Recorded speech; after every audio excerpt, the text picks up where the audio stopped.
돌아가야겠어. 이곳은 나에게 어울리지 않아. 너무 깊숙이 들어가면 이제 집값. 일자리를 구할 예정인데 좀 잘 구해서 이렇게 제가 계획한 대로 육아가 가장 크고 매년이 올라가도 연봉이 올라야 될 것 같은데 연봉이 계속 동결돼 있어서 그게 제일 걱정이에요. 미래 창업을 생각하고 있습니다.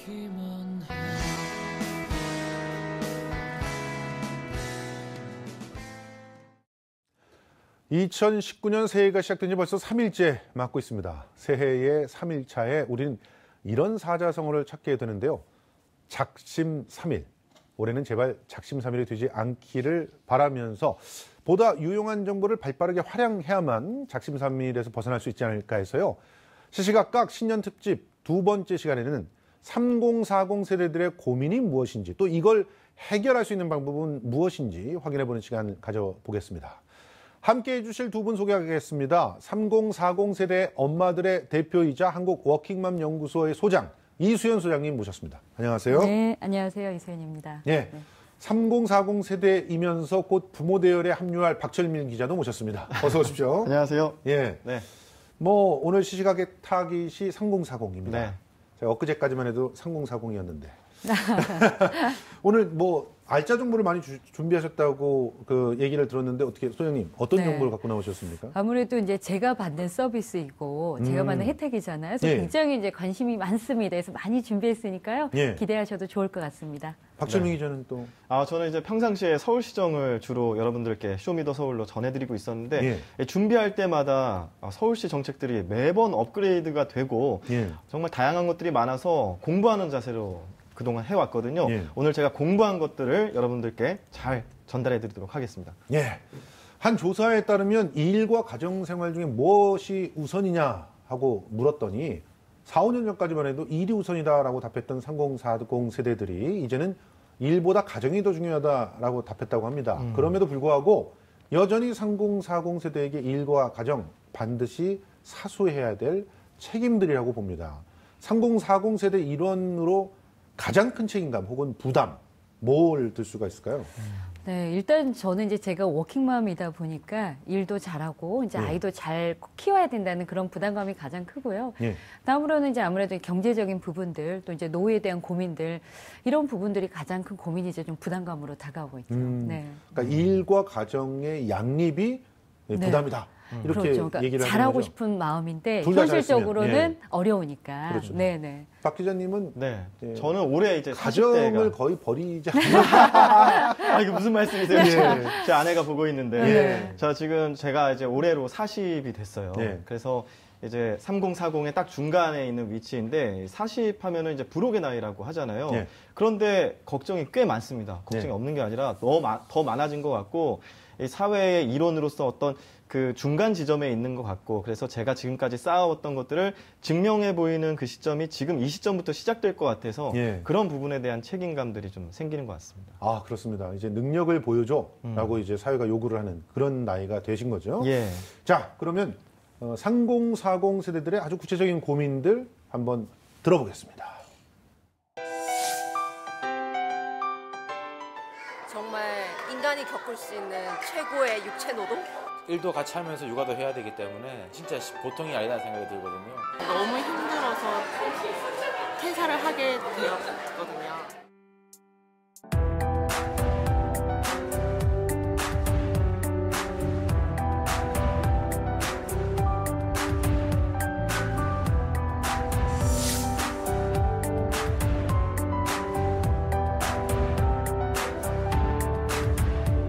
남편 도움을 하나도 못 받는 건 독박 육아라고 할 수 있죠. 도우미 같은 분들 썼으면 좋겠는데 돈이 없으니까 좀 그런 게 어렵고 한 게 있죠. 파트타임 육아 도우미가 있다고는 들었는데 그거를 어디서 어떻게 신청을 해야 되는지도 잘 모르고요. 굳이 그렇게보다는 사실 풀타임이 더 필요하거든요, 육아 도우미. 뭐 출퇴근을 엄마 아빠가 같이 맞추던가 해가지고 좀 자율적으로 좀 그러니까 탄력적으로 좀 했으면 좋겠는데 육아의 주체가 엄마가 아니라 아빠도 같이 그러니까 워킹맘이란 단어가 아니라 워킹 데디도 같이 될 수 있게 그래서 해가 바뀌어도 3040 세대의 가장 큰 고민은 육아입니다. 단연 육아인데 뭐 여성과 남성의 사회적 의식이 많이 변했다고는 하는데 엄마들의 고민이 더 크죠. 그럼요. 독박 육아란 네, 말도 네. 잠깐 나왔었는데 그분만이 맞닥뜨린 고민이 아닐 거라고 보거든요. 그럼요. 예. 네네. 실제로 저도 지금 겪고 있는 문제이기도 하고 또 요즘 애들이 방학이잖아요. 예. 그래서 지금 많은 어머니들이 좀 어려움을 겪는데 예. 이제 아무래도 육아가 부담이 되는 게 지금 이제 일도 하고 있지만 아이도 잘 키우고 싶은 워킹맘들이 굉장히 많이 이제 급증을 했습니다. 예. 그럼에도 불구하고 일하면서 이제 아이를 잘 키울 수 있는 그런 인프라라든가 기업 문화는 아직도 굉장히 열악하고 예. 또 이제 앞에서 이제 독박육아 나왔지 않습니까? 근데 아이는 엄마의 몫이 아니라 부모가 함께 키우는 건데 그럼에도 불구하고 아빠들이 함께 하지 않는 물론 이제 의식은 있지만 또 함께 하기가 어려운 또 그런 구조 때문에 그렇죠. 많은 여성들의 이제 부담감이 이제 커짐으로써 아, 육아가 너무 힘들다. 그렇게 많이 이제 느끼고 있는 것 같습니다. 네. 아직 박철민 기자는 육아가 시작이 안 됐잖아요. 이제 곧 아이가 그러니까 태어날 예정이죠. 지금이 제일 행복할 겁니다. 아이를 엄마가 오롯이 이제 품고 있기 때문에 지금은 엄마한테만 잘해주면 돼요. 그런데 아이가 나오는 순간 굉장히 이제 힘들어질 텐데. 근데 사실 저 같은 경우도 키즈 카페 같은 경우 특히 뭐 휴일이나 이럴 때는 되도록이면 아이랑 같이 다니려고 하거든요. 노력을 하는데 아빠들을 예전과는 달리 꽤 많이 만나게 되거든요. 맞아요. 네. 예, 그러니까 요즘엔 좀 그래도 문화가 바뀌었다 이렇게 생각하지 않으십니까? 뭐 그럴 수 있는데요.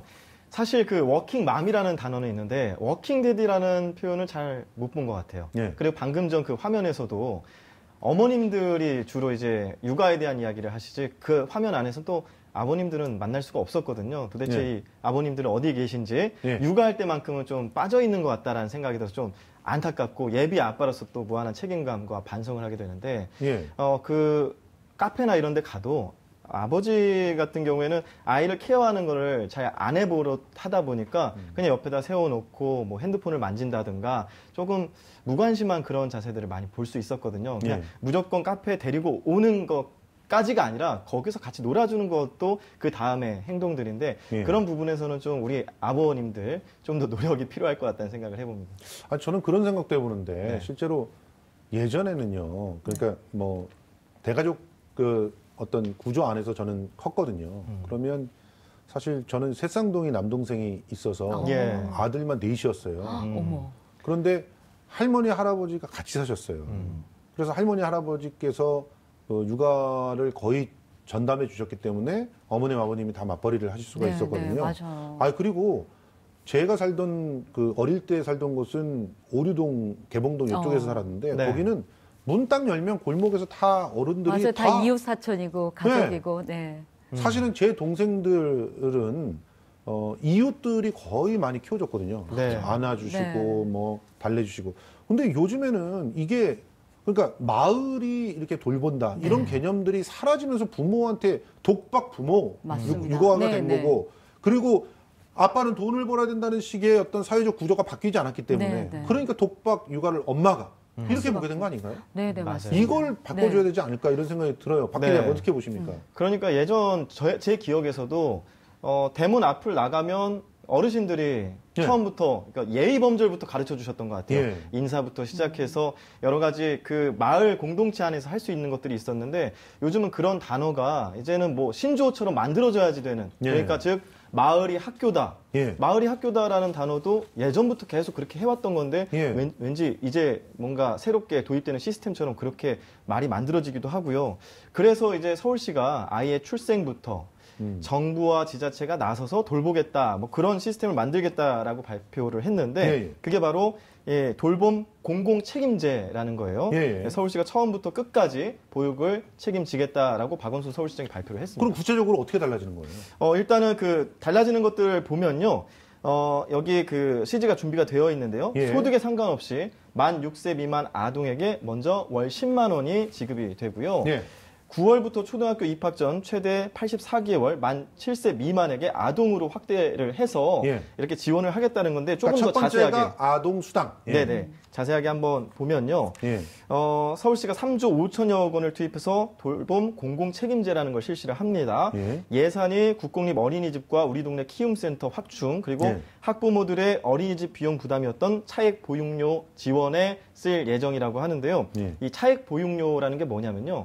국공립 어린이집 보낸 학부모가 있고 민간 어린이집, 가정 어린이집 보내는 학부모가 있는데 이 사이에서 보육료의 차액이 발생합니다. 예, 예. 민간 어린이집 보내는 학부모들이 비용적으로 더 부담이 되는데 여기서 발생하는 차액 보육료를 지원해서 차등 없이 이런 그 보육료 차등을 주지 않겠다라는 게 서울시의 이런 발표고요. 예. 서울시가 이 차액을 전액 지원해서 만 3세에서 5세 아동의 부모도 어린이집을 100% 무상으로 이용할 수 있게 된다고 합니다. 올해부터 예. 시행이 되고요. 예.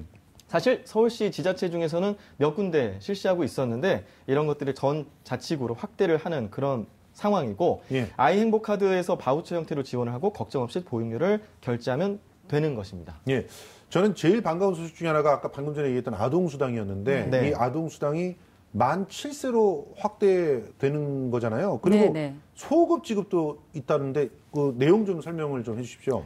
네, 말씀하신 것처럼 이제 올해부터는 이제 만 7세로 아동 수당이 확대가 되는데요. 모든 아동한테. 네, 그렇죠. 네. 예. 예전에는 이제 소득 수준 90% 이하의 가구, 아동 만 6세 아동 그 가정에 지급을 했다면 그때 저 네. 그 10% 걸러내느라고 돈을 더 많이 썼잖아요. 네, 맞습니다. 쓸데없이. 네. 예. 네, 그래서 이제 올해부터는요 소득 수준에 상관없이 만 6세 이제 특히 이제 만 7세까지 확대해서 모든 가정에 지급한다는 건데요. 1월부터 이제 8월까지는 만 6세 미만 모든 아동에게 10만 원씩 지급이 되고요. 예. 네, 이제 9월부터는 만 7세 미만의 모든 아동에게 10만 원씩 지급될 예정인데요. 예. 네, 2019년 1월부터 3월까지 아동 수당은 이제 소급해 지급될 예정이니까요. 예. 그러니까 아동의 이제 주민등록상에 지소지 이제 동주민센터에 방문해서 직접 신청하실 수도 있고요. 예. 아니면 또 복지로라고 예. 또 사이트가 있습니다. 거기 예. 이제 홈페이지에 들어가시거나 모바일로도 이제 신청을 하시면 간단하게 또 손쉽게 그렇게 신청하셔서 이용을 하실 수가 있습니다. 예. 자, 그리고 또 그 미취학 아동이 있는 경우 이렇게 복지 혜택이 주어지는데 청소년 자녀들은 사실은 제가 생각할 때는 굉장히 역차별을 당하고 있는 게 아닌가 하는 생각이 들어요. 이 청소년 자녀들 학교에서, 그러니까 쉽게 말해서 우리는 학교라고 하는 형태로 그 청소년들을 갖다가 돌보고 있지 않느냐. 근데 학교 밖에 나가면. 그러면 사각지대가 되는 거 아닙니까? 그리고 또 방학 같은 경우 진짜 네. 방학은 진짜 완전히 사각지대에 내몰리게 되는데 어떤 대책이 있어야 되는지 좀 네, 알려주시죠. 네. 실제로 지금 이제 방학이기 때문에 많은 워킹맘들의 고충도 굉장히 크고요. 많은 예. 부모님들이 이제 그러니까 고민을 하고 계시는데, 그래서 이제 서울시에서는 이런 초등 돌봄의 공백을 없애겠다라고 해서요. 예. 우리 동네 키움센터라고 예. 이번에 이제 새롭게 서비스를 이제 이번에 발표했는데요. 예. 이제 사실 실제로 지금 말씀을 하셨지만 초등 돌봄에 대한 문제가 굉장히 큽니다. 그래서 네. 우리나라가 이제 경력 단절 여성의 문제가 굉장히 심각한데요. 네. 국민건강보험공단에 따르면 지난해 초 초등학교 1학년부터 3학년 자녀를 둔 직장 여성이 15,841명이 퇴사를 했습니다. 그러니까 그 이유를 한마디로 찍어 말하면 학교가 일찍 끝나기 때문이죠. 그럼요. 근데 보통 직장에서는 7시, 8시에 퇴근을 하고 집에 오는데 예. 아이들은 한두 시에 끝나면 그 공백 동안에 이 아이를 어떻게 하냐가 굉장히 큰 문제죠. 그러니까 학원 뺑뺑이를 하다가 애들이 뭔가 좀 마음이 다치건 몸이 다치건 네, 이렇게 네. 되면 엄마가 눈물 흘리면서 그냥 그만둘 퇴사를 수밖에 하는 없죠. 그런 상황이 네, 벌어지는 거예요. 맞아요. 예. 그러니까 아이 돌봄 때문에 사실 그게 가장 큰 문제인데 앞서 저희가 이야기했지만 이 마을에서 아이를 돌볼 수 있으면 너무 좋은데 그게 현재는 안 되다 보니 예. 개인의 문제잖아요. 예. 그래서 서울시에서는 이제 우리 동네 키움, 온 동네가 함께 키우겠다 이런 예. 공백을 없애겠다라는 이제 그 발표를 했는데요. 예. 그래서 우리 동네 이제 키움센터는 이제 맞벌이라든가 한부모 가정 초등학교 자녀들이 이제 방과 후나 지금처럼 이제 방학일 때 이 틈새 보육 시간을 예. 우리가 우리가 메워주겠다라고 하는 그런 서비스고요. 특히 이제 뭐 구립도서관 같은 공공시설이라든가 아파트 커뮤니티 이런 공간들이 굉장히 많잖아요. 그래서 이런 공간들에 이제 리모델링을 해서 직접 이제 돌봄 교사나 관리자가 이제 상주를 하면서요. 아이를 돌보고 여러 가지 이제 프로그램을 운영을 하겠다는 건데요. 저는 이 프로그램이 너무 좋았던 게 특히 이제 선생님에 의존하지 않고 온 동네에서 또 동네에서 이렇게 재능을 갖고 계신 분들 굉장히 많잖아요. 그러니까 그렇죠. 그런 분들이 직접 참여해서 재능 기부도 하고 아이들한테 또 다양한 프로그램을 제공할 수 있는 여건을 만들어준다는 게 저는 너무너무 필요한 제도라고 보고요. 현재 서울에서는 4군데가 운영이 되고 있습니다. 알겠습니다. 그래서 네. 저 서울시가 온마을 아이돌봄 지원체계에 대한 조례도 제정했잖아요. 이 내용으로 어떤 게 바뀌게 되는 겁니까, 박 기자님? 네, 지금 이제 말씀하신 거는 우리 동네 키움센터에 대한 설명이었고 그 온마을 아이 돌봄이라는 것 자체가 온 마을이 아이를 돌보자라는 취지에서 만들어지는 건데 조례를 제정했다는 건 무슨 말이냐면 온 마을 아이 돌봄이라는 이 시스템을 만들기 위해서 법적 근거를 마련했다라는 거예요. 이것을 서울시장이 지원할 수 있게끔 이 법적인 테두리를 만들어 놓은 건데 좀 살펴보면요. 먼저 아이돌봄 지원 체계가 구축돼서 이 돌봄 사각지대 해소와 또 다양한 돌봄 수요에 대한 탄력적 대응을 하겠다라는 게 온마을 아이돌봄의 취지입니다. 조례안을 살펴보면 이 온마을 아이돌봄 정책 마련 및 지원에 대한 시장의 책무가 나타나 있고요. 그다음에 온마을 아이돌봄 지원 기본 계획을 수립하고 아이돌봄 지원 사업에 대해서 행정적, 재정적 지원을 할 수 있게끔 법적 근거가 마련됐고 다음으로 아이돌봄 시설 같은 것도 설치 운영할 수 있게끔 이 법적으로 마련을 하는 알겠습니다. 겁니다. 네. 새해에 새롭게 도입되거나 주목할 만한 돌봄 서비스 혹시 소장님 생각나시는 거 있으십니까? 네, 요즘은 이제 가정이 많이 이제 해체가 돼서 한부모 가정이 많이 늘고 있는데요. 그렇죠. 그래서 네, 이런 한부모 가족 시설에 아이 돌보미를 파견을 하겠다. 네, 그래서 굉장히 저는 이제 필요한 서비스라고 보고 있는데요. 그래서 이제 한부모가 취업이나 학업으로 인해서 이제 돌봄 공백이 생길 때요. 시설장의 요청에 따라 이제 돌보미가 직접 시설에 찾아가서 아이 이제 한 3명 정도를 그 도우미 한 명이 돌볼 수 있게 그렇게 하는 서비스인데 저는 굉장히 필요한 서비스라고 보고 이게 있습니다. 그 저소득층에게 해당이 되는 거죠? 모두 다 해당이 되는 게 아니라. 네, 아무래도 이제 한부모 가족 시설에 있는 분들이 좀 저소득에 계신 분들이 많기 때문에 그런 분들이 혜택을 누릴 거라고 보고 있습니다. 그리고 이 아동과 청소년을 대상으로 한 돌봄 서비스만큼 저 소외계층을 위한 어떤 서비스들도 필요하지 않나 이런 생각이 드는데 소외계층 돌봄 서비스도 지금 마련돼 있죠? 네, 이걸 보면 이제 서울 돌봄 SOS 센터라는 건데 이게 설치 및 운영에 들어갑니다. 돌봄 공백 사각지대를 해소하고자 마련된 건데 돌봄 서비스를 통합 연계해서 시민 복지 체감도를 높이겠다는 건데 말 그대로 그 소외 계층의 아동들 정말 복지 사각지대에 놓여 있거든요. 이런 아이들에게 좀 단비 같은 그런 소식이라고 볼 수 있습니다. 아니 아동들뿐만 아니라 그냥 노인들한테도 굉장히 도움이 되는 그런 서비스 같아요. 그런데 사실은 돌봄 체계만큼 중요한 게 바로 출산 준비 아닌가 이런 생각이 들어요.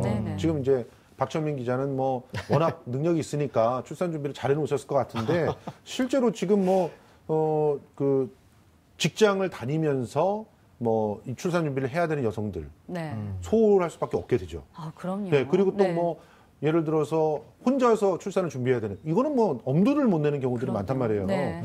그래서 이 출산을 망설이는 분들도 상당히 많은데 그 도와주는 그런 체계들이 좀 있죠. 네, 사실 이게 그 자치구 차원에서 복지 시스템으로 마련이 되어 있는데 각각 나뉘어 있다 보니까 임신하신 분들 아실 거예요. 산모분들은 이걸 공부하세요. 공부하셔가지고 정책을 공부해야지 따먹을 수 있는 그런 이제 복지 시스템이 되어 있다 보니까 좀 불만이 많았습니다. 그래서 올해 3월부터 모자 보건 서비스 온라인 창구가 일원화됩니다. 하나로 통합이 되고요. 여러 웹사이트에 분포된 임신과 출산, 육아 이런 정보들을 임신 전부터 출산에 이르기까지 사용자에게 맞춤형으로 정보를 제공한다고 하고 기존 보건소를 직접 방문하거나 전화로 신청했던 이런 서비스를 이제 온라인에서 할 수가 있게 되고요. 임신, 출산, 교육 같은 것도 받을 수 있고 건강관리 서비스 받을 수 있고요. 유축기 대여까지 받을 수가 있습니다. 온라인으로 전부? 네, 그렇습니다. 그리고 서울에 사는 외국인들도 외국인까지 여기 시스템에 가입을 해서 하시면 됩니다. 그런데 이게 이제 정보도 중요하지만 실제로 그 출산을 앞두고 있는 사람이 제일 걱정을 하는 게 뭐냐면 출산 이후의 관리예요. 맞아. 사실 예전에는 친정에서 이런 것들을 갖다 해결해 준다거나 이런 식으로 어떻게 보면 공동체가 해야 될 것들을 다른 형식으로 이제 떠 안았었죠. 실제로 마을에서 아이가 난다면 예전 같은 경우는 마을 사람들이 전부 다 관리를 해줬잖아요. 그런데 지금은 그냥 그러니까 자기 부부한테 뚝 떨어져 버리니까 결과적으로는 남편이 일하면서 뭐 출산 거들고 이럴 수가 없으니까 산후 그 조리 서비스 이게 굉장히 중요해진 거 아닙니까? 그래서 산후조리원이 그렇게 우후죽순 생겨난 이유가 바로 거기에 있잖아요. 네, 맞습니다. 여기에 저 도움을 주는 대책도 있죠. 네, 네, 맞습니다. 말씀하신 것처럼 굉장히 부담이 돼서 산후조리 시설을 이용하는데 또 가격이 만만치가 않거든요. 너무 비싸죠. 네, 그래서 많은 부모님들이 이제 고민을 하시는데 이런 고민을 해소하기 위해서 이제 서울시에는요 자치구 이제 보건소를 기반으로 해서 생애 초기 지역사회 보건 사업을 시행을 하고 있습니다. 그 서비스가 어떤 거냐면 일단 이제 임산부가 산전산후에 겪는 여러 가지 어려움들이 있잖아요. 근데 그런 어려움을 이제 해소시켜주기 위해서 전문 간호사가 직접 방문을 해주는 그런 서비스를 시행을 합니다. 그리고 추후 관리를 위해서 또 이제 엄마들의 모임을 직접 만들어서 어려움을 좀 해소할 수 있도록 도와주는 건데요. 그 서비스 이름이 조기 아동기 건강 발달 프로그램입니다. 조금 이름은 어려운데요. 저는 엄마들한테 너무너무 담비와 같은 정말 프로그램이지 않을까 그런 생각이 듭니다. 아니 근데 그렇다고 해서 그러니까 일단 어떤 서비스를 받을 수 있는지 조금 더 자세히 설명을 해주세요. 사실은 맞습니다. 산후조리원에 가지 않아도 되는 정도인지 좀 알고 싶거든요. 일단은 이게 이제 처음으로 시행되는 서비스라 우리가 산후조리원에서 받았던 모든 케어 서비스를 다 이렇게 녹일기에는 좀 한계가 있을 것 같고요. 한계가 있군요. 일단은 가장 큰 차이점은 일단 방문 서비스인데요. 그게 중요한 거예요. 일단은 이제 세 가지로 저희가 크게 나눌 수 있을 것 같고요. 일단은 이제 보편 방문 서비스라 그래서 아이가 이제 태어나고 6주 이내에서 1회 정도 전문 간호사가 집으로 방문을 합니다. 맞아요. 그럼 이때는 정말 아무것도 모르잖아요. 아이를 어떻게 재우고 씻기고 뭐 젖은 어떻게 물려야 되는지 이런 기본적인 사항들 교육을 하고 엄마들 정신 건강에 대해서 좀 상담해주는 이런 서비스고요. 정말 필요한 게 또 지속 방문 서비스입니다. 맞아요. 네, 정말 너무너무 어려움을 겪고 있는 그런 분들이 지속적으로 방문을 해주는 서비스인데요. 이제 이런 분들은 이제 한 2년 정도에 동일한 간호사가 최소 25회 가정을 방문해서 25회? 네, 이거 저는 정말 엄청난 파격적인 서비스라고 보거든요. 맞습니다. 그리고 한 간호사가 계속 우리 아이에 대해서 너무 알고 있는 간호사가 방문을 해서요. 우리 아이 전반적인 발달에 대해서 일단 상담을 해주는 것은 물론 또 필요하다면 지역사회와 연계해서 어떤 서비스들을 제공해주는 그런 부분이 있고요. 또 엄마들은 굉장히 중요한 게 커뮤니티잖아요. 내 아이 또래와 비슷한 엄마들은 어떤 고민을 하는지 나만 이런 게 아닌가. 또 그런 것들을 해소할 수 있는 이런 또 엄마들 모임을 만들 수가 있는데요. 실제 방문했던 이 간호사에 의해서 엄마 모임에 직접 참여를 할 수 있고 그 엄마들과 관계를 맺을 수 있도록 도와주는 그런 또 프로그램이 있습니다. 알겠습니다. 자, 3040 세대 성장할 때 이런 아동복지 서비스가 있었으면 어땠을까 하는 아쉬움이 좀 남습니다. 그래서 아이들을 보면서 나의 어린 시절 어땠더라? 이렇게 향수에 젖어보는 3040 세대들 추억여행 한번 우리가 동영상으로 준비를 해봤는데요. 먼저 보고 얘기 진행해 가보도록 하겠습니다. 네, 지금까지 3040 세대의 육아 고민과 대책을 고민해봤다면 이 시간만큼은 타임머신을 타고 시간을 되돌려보는 건 어떨까요? 3040 세대만이 공감할 수 있는 시시각각 코너 속의 코너. 그땐 그랬지.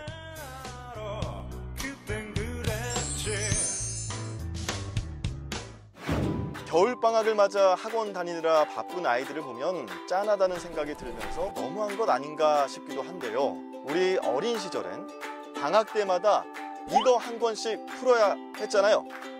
탐구생활. 개학 전날 몰아서 벼락치기로 탐구생활을 풀었던 기억이 납니다. 그 탐구생활도 탐구생활이지만 방학 숙제 일기 몰아쓰기 다들 해보신 적 있을 것 같은데 거의 소설 한 권 나오다시피 했죠. 근데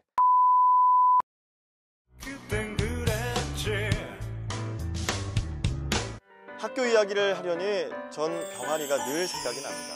노란 병아리 파는 할아버지들이 계셨잖아요. 매번 죽는다는 것은 왜 학교와 병아리만 보면 그냥 지나치지 못했던 걸까요? 혹시 키워보셨어요? 키워봤죠. 한 번 닭이 됐던 적이 한 번 있었던 것 같아요. 병아리에서 닭이 됐는데 근데 It's me.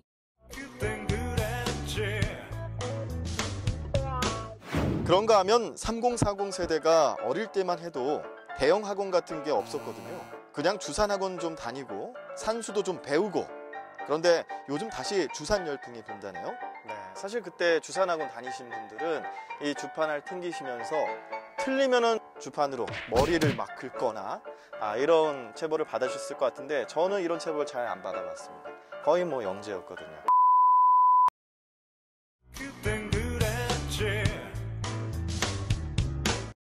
동호회가 활성화된 요즘처럼 3040 세대도 학교에서 정말 다양한 CA 활동을 했습니다. CA 정말 오랜만에 듣는 단어 아닌가요? 클럽 액티비티. 방송반 하고 싶었어요. 방송반. 이 방송반이 정말 로망 같은 거였는데 동아리에 여학생을 짝사랑했던 적 이런 거 얘기해도 되나?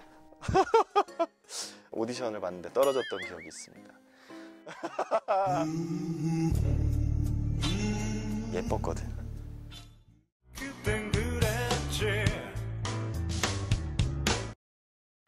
문체부의 한 조사 결과 3040 세대의 공통된 고민 베스트 5. 일단 5위는요. 생활문화였고요. 4위는 교육과 육아에 대한 관심. 3040 세대에겐 삶의 일부죠. 그리고 3위는 내 집 마련을 위한 부동산이었고요. 2위는 100세 시대 노후 대비를 위한 생활경제 걱정 안 할 수가 없습니다. 자, 그리고 대망의 1위는요. 일자리와 고용에 대한 걱정인데요.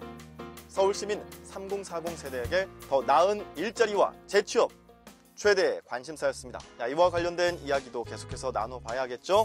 김성수 MC 부탁해요.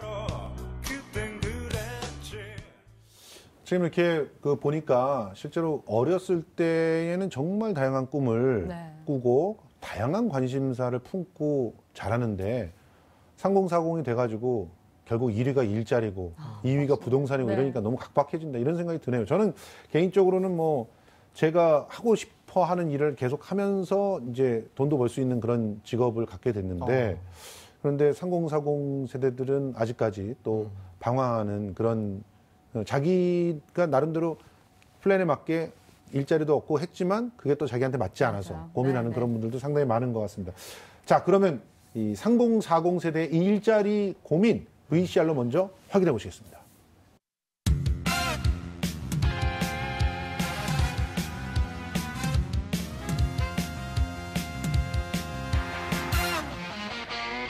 아저씨 오늘 밤 힘드나요? 눈가에 드리운 다크서클 인생이 뭐길래 사는 게 뭐길래 완전 tired tonight. 막막하죠. 나중에 할 일이 없어질 수도 있고 그런 데서 일자리가 좀 많이 생기면 좋겠죠. 진짜 평생 진짜 없어요. 제 주변에서도 몇 년 가다가 그만두기도 하고 자기 사업체가 있다면은 어떻게 키우느냐에 따라서 또 이제 돈을 불릴 수가 있는 기회가 있으니까 그런 의미에서 본다면 창업이 좋죠.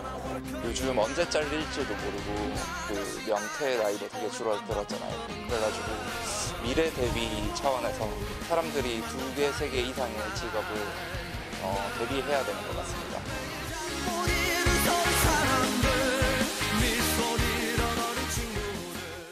예, 지금 그 IMF 이후에 이렇게 된 것 같아요, 우리나라가. 평생 직장이라는 개념이 막 사라지고 특히 외환 위기를 한 번 더 겪었잖아요, 우리가. 리먼 브러더스 사태. 그러면서 더더욱 그러니까 직장은 한 2-3번 바꾸는 거. 직업 자체도 거의 2번 이상 바꾸는 사람들이 많아진 것 같은데 3040 세대들에게 직장이란 뭡니까 도대체? 예전 같으면 예전에는 사실 이제 경제적인 안정감을 주는 곳이 나의 평생 직장이다라고 사실 이렇게 많이 생각을 하셨잖아요. 20대에 결정해서 평생을 이제 같이 지내고 정년퇴임해서 퇴직을 갖다가 또 생활을 누리고 이런 것이 없어져 버렸단 말이에요. 전혀 없어졌죠. 요즘은. 그럼 직장은 뭐예요, 도대체? 그러니까 그래서 이제 워라벨 이런 이야기 많이 하잖아요. 그래서 이제 사실 그 기관에서 조사를 했더니 이제 좋은 일, 그럼 좋은 직업이란 무엇이냐라고 물어봤더니요. 일단은 이제 근로 조건도 좋아야 되고 또 임금도 보장이 돼야 되고 또 내 내가 또 잘하는 내 직무의 특성도 살려야 되고 또 고용이 안정돼야 된다. 이게 이제 좋은 일이라고 보는데요. 사실 이제 워라밸, 내 삶과 일이 이제 균형 잡히는 이런 일이 이제 좋은 일이다. 근데 특히 이제 저희 같이 기혼 이제 많은 부모들은 내가 아이를 키우면서도 행복하게 일할 수 있는 곳. 그래서 요즘은 이직의 기준이 내가 일하면서도 아이를 계속 키울 수 있는 곳이어야 된다고 해서 그래서 요즘 많은 CEO들이 이제 고민이 많죠. 현실적으로 어려운데 그거를 보장해야 되니까. 그러니까 네. 지금 현재 3040 세대들에게 직장은 어떻게 보면은 경력을 쌓아서 더 단계죠. 나은 곳으로 네, 가기 위한 정거장 같은 느낌이군요. 맞아요. 근데 그게 맞는데 예. 그래도 이게 어떻게 평생 직장이 되지 않을까? 그런 이걸 기대에. 어떻게 만들어 볼까라고 해서 예. 그 갭 사이에서 굉장히 많이 고민하시죠. 그래서 그런지 네. 지난해 그 유독 3040 세대의 평균 그 취업자 수가 가장 많이 감소했다는 그런 통계가 있더라고요. 네, 그렇습니다. 그러니까 지금 말씀하신 게 이 수치 안에 드러나는 것 같은데요. 지난 10월 통계청의 경제활동 인구조사 결과에 따르면 2018년 1월부터 8월 기준으로 30대와 40대 평균 취업자 수가 전년 동기 대비 15만 2천 명 정도 감소한 1,227만 1,000명을 기록했습니다. 자, 3040 세대 취업자 수가 큰 폭으로 감소해서 금융위기 이후에 가장 높은 감소폭을 나타냈다라는 분석이 나오는데요. 30대 취업자 수가 4만 4천 명, 그리고 40대 취업자는 10만 8천 명으로 각각 감소를 했고요. 글로벌 금융위기가 들어닥쳤던 24만 7천 명 감소 이후에 최근 9년 사이에 올해 가장 큰 폭으로 줄어든 수치라고 볼 수 있겠습니다. 그런데 반면 60대 이상의 취업자 수는 증가했다고 해요. 예. 월 평균 23만 명 정도가 증가했다고 하니까 좀 세대 차이가 있어 보입니다. 이게 지금 3040 세대들이 가장 왕성히 활동을 해야 되는데 왜 이렇게 취업자 수가 폭락할까요? 지금 40대 같은 경우는 거의 퇴직을 강요당한 것 같다는 느낌이 들거든요. 맞습니다. 네. 예. 사실 일반 직장에서는요, 지금 30대 후반부터 나 이제 그만둬야 되는 거 아닌가 사실 고민하고 있고요. 예. 40대 초반에서 40대 중반까지 버틴다는 건 사실 굉장히 엄청난 일이다. 사실 그렇게 이야기할 정도로 지금 굉장히 심각한 상황입니다. 예. 한국 경제의 허리경이 30대에서 40대 취업자 수가 이제 급감한 게 굉장히 큰 문제인데요. 그러니까 아무래도 일자리 창출력이 높은 제조업이 굉장히 불황이었지 않습니까? 예. 그래서 그런 불황도 하나의 원인인 것 같고요. 맞아요. 또 굉장히 이제 최저임금이 이제 인상이 되면서 이 여파로 굉장히 많이 뭐 여러 가지 뭐 도소매라든가 숙박이라든가 음식점 이런 일자리들이 많이 이제 줄어들면서 아무래도 이제 이런 취업자 수가 폭락하지 않았을까 하는 생각도 들고요. 또 이제 이렇게 되면서 장기 실업자가 많이 늘어나면서 결국에는 이제 아예 이제 구직 자체를 포기하게 된 이런 것도 이렇게 수가 또 폭락할 이유이지 않을까 하는 생각을 해봅니다. 분석 중에서 최저임금이 인상된 여파다라고 보기에는 도소매 숙박 이쪽은 부동산 가격의 상승도 굉장히 큰 역할을 그렇죠. 한 게 아닌가 저는 생각이 드는데 임대료가 훨씬 더 많이 상승했거든요. 네, 최저임금의 원인이라고 보기에는 어려울 것 같고 경제적인 불황이 가장 큰 것 같은데 그것도 그건데 일단은 수입 자체가 늘지 않으니까 맞아요. 여기에 대한 소비가 늘지 않으면서 이런 도소매업도 역시 불황이지 않을까. 계속 악순환이 반복되는 악순환이죠. 빈곤의 악순환. 네. 그런데 이 3040 세대의 취업률을 높이는 그런 방안들 서울시에서 좀 정책으로 여러 개 내놨지 않습니까? 네, 그렇습니다. 그중에 대표적인 게 뉴딜 일자리 정책인데요. 예. 뉴딜 일자리 말 그대로 이제 이런 공공기관에서 일자리를 창출하는 그런 시스템이라고 보시면 되고요. 2019년 기준으로 했을 때 972억 원의 예산을 투입해서 5,500개의 일자리 창출이 예정되어 있습니다. 참여를 원하는 분들은 서울 시민, 나이가 39세 이하, 현재 미취업 상태면 가능하고요. 그리고 30대만 참여가 가능하니까 40대는 해당 사항이 없겠습니다. 그리고 또 이 사업 내용을 보면요. 청년에게 전공과 적성을 고려한 일 경험 기회를 제공해서 직무 역량을 강화하고 향후 구직 활동과 연계한다라는 게 취지입니다.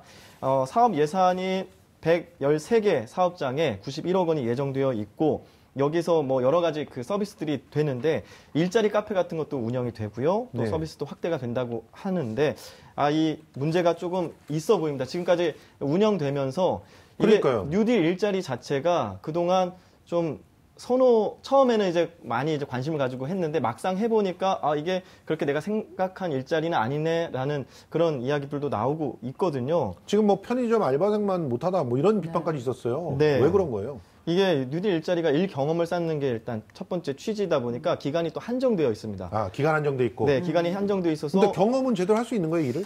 경험 자체도 보면 여기에 예. 이제 관리자들이 기존에 일하던 사람들이 관리를 해야 되는 시스템인데 기존에 일하는 사람들은 본인의 자기 업무가 있기 때문에 관리하는데 100% 쏟을 수가 없어요. 그래서 아하.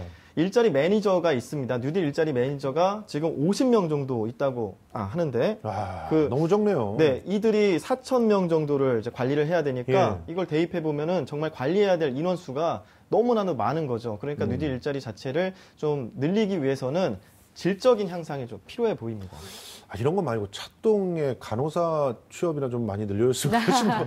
예, 그거 좀 정규직으로 해가지고 완전히 좀 맞아요. 그런 걸 더 폭넓게 해보는 게 더 낫지 않을까 하는 생각이 드는데 실제로 일자리 양을 늘리는 것도 중요하지만 취업을 할 때 좀 비용을 갖다 확 줄이게 되면 취업 준비 비용을 줄이게 되면 그러면 실질적으로 좀 도움이 되지 않습니까? 그게 일자리 카페 개념인가요? 네, 맞습니다. 굉장히 말씀하신 것처럼 비용 부담이 또 줄어들고 실질적인 도움이 될 텐데요. 그래서 서울시는 크게 이런 부담을 줄여주기 위해서 두 가지 이제 말씀하신 서울시 일자리 카페와 또 이제 굉장히 좋은 또 취업 날개 서비스라고요. 또 우리 또 젊은 청년들이 또 이렇게 면접을 가려면 옷이 없어서 못 간다는 분들 굉장히 많거든요. 또 사기에는 부담되고 그래서 이런 면접 보기 위한 정장을 무료로 대여해주는 서비스를 진행을 하고 있습니다. 네. 지금 뭐 일자리 지원 사업들 뭐 대충 봤는데 대개는 39세 이하들한테 제공이 되고 있어서 뭐 참 좀 40대들은 좀 씁쓸하다는 생각이 좀 들긴 합니다.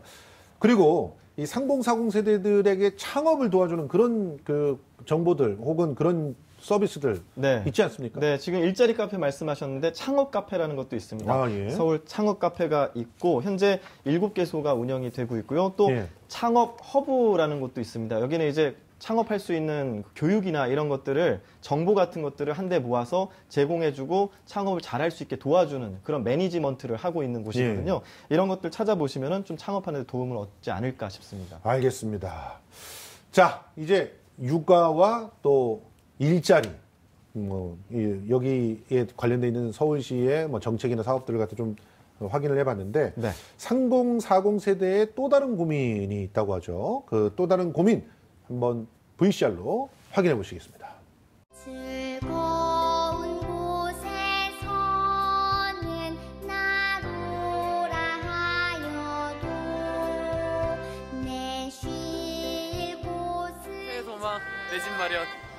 내 집 마련 최고. 내 집 마련 최고. 내 나라 내 기쁜 길이 현실적으로 불가능하죠. 꿈이 아닐까라는 생각을 하고 있어요.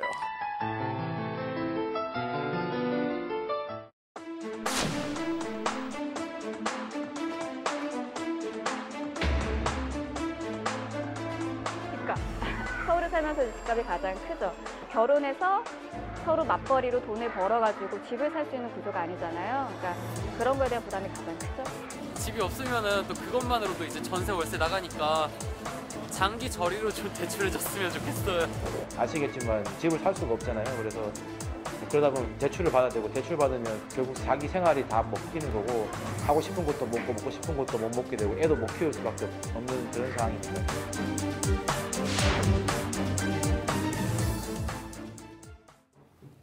서울에 집 한 채 있으면 다 가졌다는 말이 있을 정도로 3040 세대들에게 진짜 내 집 꿈이자 목표가 되는 것 같습니다. 서울의 집값이 좀 내림세를 보이고 있다고는 하지만 뭐 세 발이 피거든요. 내렸다는 게. 그러니까 서울에서 내 집 마련한다는 건 굉장히 어려운데 가장 큰 문제를 소장님께서는 뭐로 보십니까? 일단은 이제 매매가가 너무 올랐고요. 사실 일반 직장인이 월급을 모아서 이걸 산다? 그러니까 불가능하죠. 그럼요. 그러니까 최소 뭐 6억 이상을 현금으로 가지고 있어야 집을 산다고 이야기를 하잖아요. 근데 일반 직장인이 그 6억을 모든 월급을 안 쓰고 모아도 사실 그거는 굉장히 불가능한 일이잖아요. 근데 그거를 계속 가지고 있을 수가 없으니까.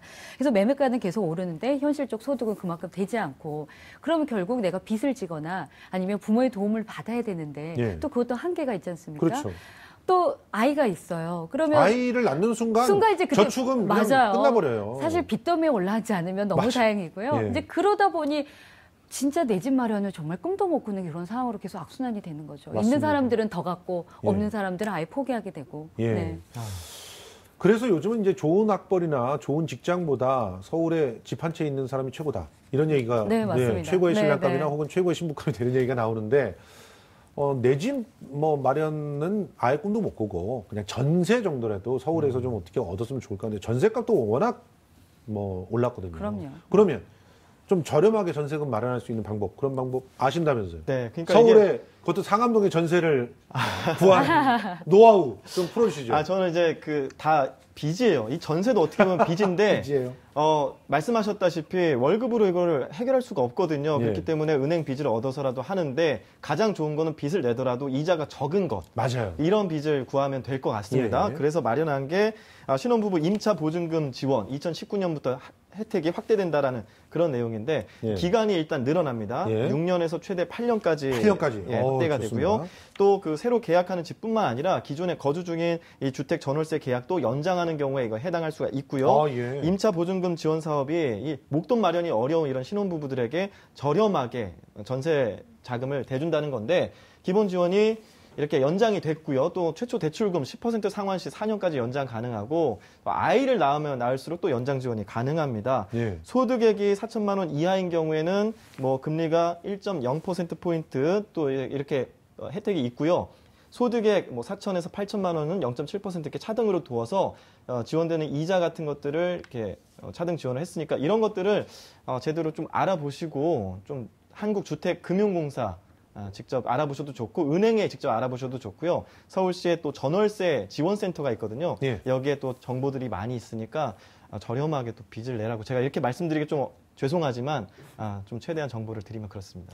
서울시에서만 총 한 1조 원 정도 푼다고 들었는데 아니 이렇게 되면은 또 전세값이 올라가는 거 아닌가 그런 걱정이 또 있어요. 그러니까 서울시에서 이렇게 저렴하게 푼 다음에 그래 우리 전세값 올려 이런 집주인들이 나오지 않아야 될 텐데.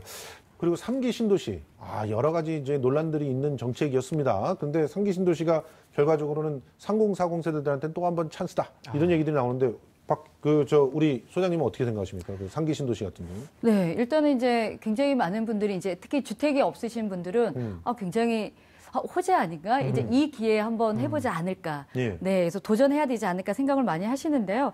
실제로 많은 이제 전문가들도 좋은 기회다. 주택이 없으신 분들은 청약 통장을 이용해서 구매할 수 있는 이제 좋은 기회가 왔다라고 보고 있고요. 특히 이제 지난 7월 신혼부부 주거지원 방안에서 5년간 총 38만 호의 이제 공공주택, 그리고 또 7만 호의 분양가 상한제 적용 주택 공급하겠다고 밝힌 바 있잖아요.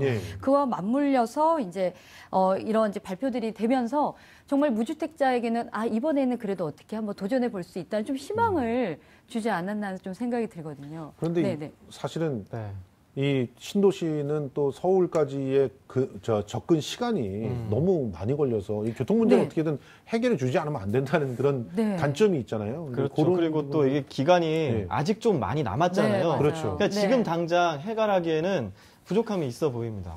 거기다가 또 역시 대출을 끼워야 되기 때문에 또 부담이 집에 노예가 되는 게 아닐까 그런 걱정들도 하고 계신데 어쨌든 이런 기회들 갖다 한번 살려보라 이런 얘기고요. 왜냐하면 그래도 내 집은 있어야 된다라는 게 아직 3040의 마음에 있잖아요. 그래서 집은 근데 뭐 주거하는 곳이지 사는 곳은 아니다. 뭐 이런 얘기들도 좀 3040한테는 가고 있기 때문에 하여튼 지켜봐야 될 것 같습니다. 자, 그러면 마지막으로 이 주택 마련을 위해서 우리가 주목해야 될 정책을 박철민 기자가 한번 탁 정리해 주신다면요. 일단은 내가 정말 소득이 적어서 빚을 낼 수밖에 없는데 빚도 신용등급이 낮아서 내기가 너무 어렵다 하시는 분들은 공공임대주택을 노려보시면 될 것 같습니다. 공공임대주택. 공공임대주택을 들어갈 수 있는 기준 자체가 소득 기준이거든요. 소득이 월평균 근로자 소득의 50%면은 영구임대주택 들어갈 수 있고요. 70% 정도 수준이다 하면은 공공임대주택을 들어갈 수가 있습니다. 그래서 좀 소개를 해드리면 신혼부부들이 수혜 대상자가 되고요. 영구임대 같은 경우에는 임대료가 시세의 30% 정도의 수준밖에 안 됩니다. 꽤 저렴한 수준으로 갈 수가 있고 그리고 아이가 없는 신혼부부라면 40제곱미터 이하의 그 영구임대주택을 들어가셔가지고 조금은 잠시라도 여기서 조금 더 저렴한 임대료로 편하게 생활하시면 될 것 같고요. 월 소득이 70% 이하의 이런 신혼부부들은 국민 임대로 들어가시면 되는데 정부가 2022년까지 신혼부부를 위한 국민 임대를 3만 호 정도로 공급한다고 합니다. 그래서 물량이 좀 많고 또 수도권 인근에 주로 많습니다. 과천 지식정보타운이나 시흥, 그리고 오산, 세교, 남양주, 별내 같은 곳에 이렇게 국민 임대를 만든다고 하니까 이것도 한번 정보를 수시로 LH공사에 들어가셔가지고 알아보시면은 도움이 될 거라고 생각이 듭니다. 전 개인적으로요. 그러니까 비혼 모드를 위해서도 이런 정책들이 좀 실시됐으면 좋겠다는 생각이 드는데 비혼 모드를 위한 특화된 정책은 없는 것 같아요. 좀 아쉽죠. 그러니까 작년까지 많이 없었는데요. 사실 이제 올해는 저출산 이제 대책 중에 하나가 이제 비혼을 위한 대책이 좀 이제 아마 추가될 것으로 보고 있고요. 이게 당장은 뭐 그들을 위한 직접적인 지원은 아니더라도 향후에 계속 좀 늘고 있는 추세이기 때문에 좀 지켜볼 필요가 있을 것 같습니다. 네. 알겠습니다. 뭐 사실 정보들 저희가 풍성하게 정리를 해봤는데 이런 정보들을 알기만 하고 활용하지 않으면 또 어떻게 보면은 우리들의 꿈이 갑자기 그 작심삼일처럼 이렇게 사라지는 것이니까 맞아요. 저희들이 충분히 알려드렸으니까 자기에 맞춰서 잘 활용을 해서 올해는 여러 가지 꿈들을 갖다 좀 이루는 3040 세대가 되기를 좀 기대해 보겠습니다. 자, 3040 세대를 위한 2019년 서울살이 알짜 정보, 지금까지 한국워킹맘 연구소의 이수연 소장 그리고 박철민 기자와 함께했습니다. 오늘 고맙습니다.